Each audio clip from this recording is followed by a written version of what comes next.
नमस्कार. जसं की आपल्याला सगळ्यांनाच माहिती आहे की GDCA म्हणजे government diploma in cooperation and accountancy ह्या परीक्षेची तयारी आता तुमची सुरू झालेलीच असेल आणि आता गव्हर्नमेंटकडून सुद्धा त्याचे फॉर्म भरण्याची मुदत ही सुरू झालेली आहे. आपल्या इथून म्हणजेच महासेवा ऑफिसमधून जर तुम्हाला GDCA ची पुस्तकं मागवायची असतील तर आमचे कॉन्टॅक्ट नंबर्स तुम्हाला स्क्रीनवर दिसतच आहेत. मी तुम्हाला पुस्तकं दाखवते. इंग्रजी माध्यमाची ही पुस्तकं आहेत. तुम्हाला जर पाहिजे असतील इंग्रजी माध्यमाची पुस्तकं, तुम्ही जर GDCA ची परीक्षा इंग्रजी माध्यमातून देणार असाल तर ही पुस्तकं तुम्ही पोस्टाने मागवू शकतात. यासाठी काय किंमत असेल ही आम्हाला तुम्ही फोन करून विचारू शकतात. आणि जर तुम्ही मराठी माध्यमातून ही परीक्षा देणार असाल तर ही पुस्तकं आहेत बघा, जी मराठी माध्यमासाठी आहेत. तुम्हाला ही पुस्तकं जर पाहिजे असतील तर तुम्ही नक्कीच आम्हाला कॉन्टॅक्ट करा. आणि याचबरोबर एक तुमच्यासाठी आनंदाची बातमी आहे की हे बघा, GDCA एक्झाम मास्टर्स हे बुक आम्ही तुम्हाला या 6 बुक्स बरोबर फ्री देणार आहोत. अगदी याच्यामध्ये खूप छान माहिती दिलेली आहे बघा. हे झालं आता बुक्सचं.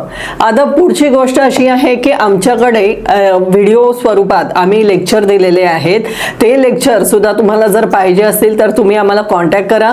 तुम्हाला फक्त पुस्तकं पाहिजे असतील तरी सुद्धा आम्हाला कॉन्टॅक्ट करा, किंवा तुम्हाला व्हिडिओ स्वरूपातले आपले जे लेक्चर आहेत ते पाहिजे असतील तरी सुद्धा तुम्ही आम्हाला कॉन्टॅक्ट करू शकतात. इंग्रजी किंवा मराठी माध्यमाची पुस्तकं जर तुम्हाला मागवायची असतील तर तुम्ही नक्कीच आम्हाला संपर्क साधू शकता. मी मगाशीच तुम्हाला जसं सांगितलं की आमचे लेक्चर हे तुम्हाला व्हिडिओ स्वरूपात येतील. हा व्हिडिओ तुम्ही पुढे बघा. तुम्हाला आम्ही सॅम्पल लेक्चर्स देणार आहोत. हे कशा प्रकारचे लेक्चर असणार आहेत हे तुम्हाला आता दिसतीलच.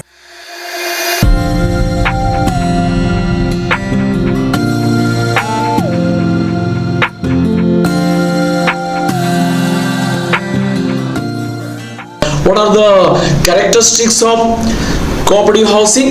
First of all, it has a collective ownership and control. Second, it makes pooling of financial resources together and distributing to them among the members as maintenance charges, service charges, the share capital, all these are the financial resources.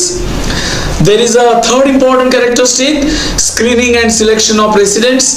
The residents are screened and approved new members by submitting new membership form, approval given by the managing committee. According to that, the membership is screened and approved. Approval is very important. By giving approval only, the member is admitted. So there is a selection, there is a screening and selection of the residents. Expenses are the payments that we make to keep our business running. It can be the rent, electricity, bills, wages, salaries, your non-operational operational costs mostly. Then income is the amount that you earn.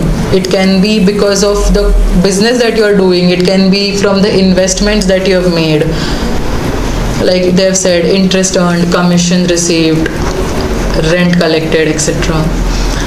Balance. So like we prepare every ledger. Suppose let's say this is a debtor ledger, okay? Debtor ABC Limited. So now he owed us 1,000 rupees, right? Then we reduce the 1,000 by 500, saying that we are doubtful we will receive that. So now the 500 is in our doubtful debts, right? So now here is our 500 remaining. It is a ledger presentation of a cash book. The entries are recorded simultaneously in cash book and in respective ledger, so it saves your time to record it twice, first in the journal and then in the ledger posting. This way we get to know analyze the flow of income expenses as well as subject wise view of the income and expenses. The first type of the cash book is simple cash book. There are types of it. You can enhance the way of writing a cash book. Simple cash book with cash and bank discount.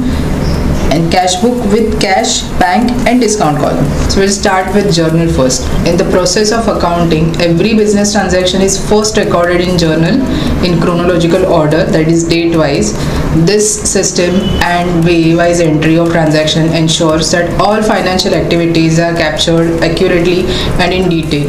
Different categories and classification of audits. After completing that points, we should go through the auditing practices for cooperative societies, unique features of cooperative audits and special types of audits under the Cooperative Societies Act. Okay, then you should come to the point, detailed explanation of meaning of audit. First thing, the audit is what? Auditing is a systematic examination of books of accounts, records and financial statements of an organization to verify their accuracy and reliability.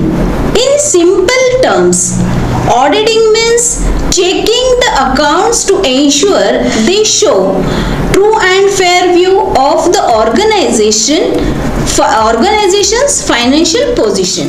बघा, भारतातलं सुमारे 65% लोक हे खेड्यांमध्ये आणि ग्रामीण भागामध्ये राहतात. या लोकांपैकी बहुतेक लोकांचं उपजीविकेचं साधन शेती आणि शेतीशी संबंधित व्यवसाय आहे. हे आपल्याला सगळ्यांना माहिती आहे की 65% लोक हे खेड्यांमध्ये राहतात. शेती आणि शेती संबंधित व्यवसाय हे आजही तुम्हाला माहिती आहेत. काही जण शेती करतात किंवा शेतीवर आधारित काही उद्योग आहेत, त्यामधून त्यांची रोजगार निर्मिती होत असते.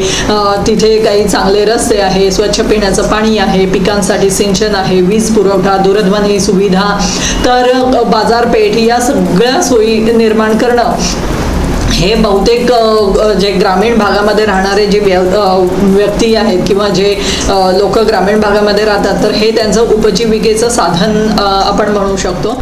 निगोशिएबल इन्स्ट्रुमेंट ॲक्ट 1881च्या कलम 5 अंतर्गत बिल ऑफ एक्सचेंजची जी व्याख्या आहे ती व्याख्या खाली दिलेली आहे, तिचा आपण अभ्यास करूया.